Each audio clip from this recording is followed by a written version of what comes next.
Red Riding Hood. Once upon a time, a little girl lived with her mother and father on the edge of woods.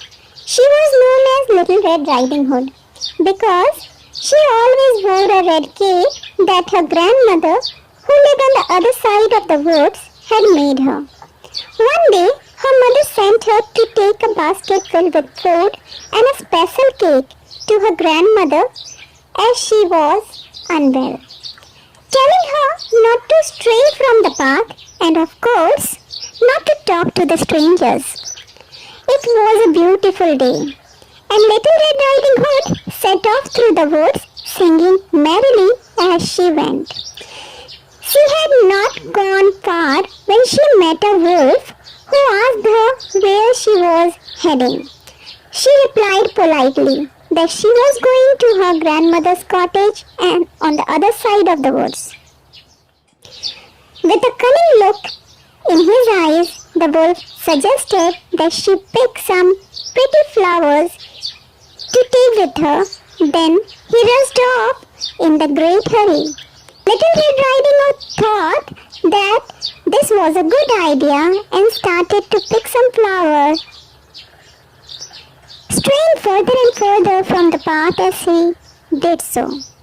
After a while, she remembered what her mother had said and, picking up the basket, hurried on her way. Meanwhile, the wicked wolf had rushed ahead to the grandmother's cottage and knocked on the door. Thinking that he was her grandmother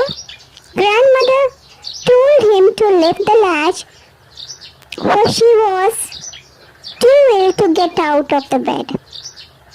At this, he rushed inside and gobbled her up, and then pulled one of her nightcaps down over his head, closed the curtains, and jumped into the bed. It was not long before Little Red Riding Hood arrived. Lifting the latch, she tiptoed into the darkened room. "Come in, my dear," said the wolf in his softest voice. "Mother has sent some cake and lemonade for our tea," said Little Red Riding Hood. "But how strange you sound, grandmother." "It is just that I have a bad cold," replied the wolf. "Come closer, my dear." As Little Red Riding Hood approached the bed, she could not believe what she saw. "Oh, grandmother, what big eyes you have," she said. "All the better to see you with, my dear," said the wicked wolf. "But grandmother, what big ears you have! All the better to hear you with, my dear."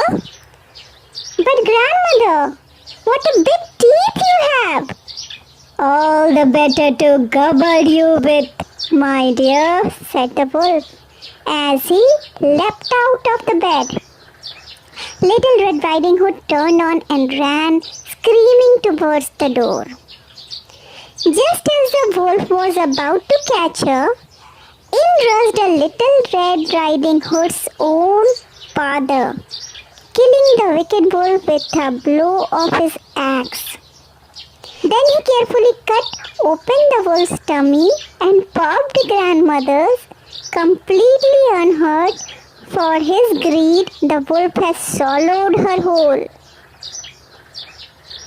Then they all sat down and enjoyed the cake and lemonade, and Little Red Riding Hood promised most faithfully to never again speak to stranger or stray from the path.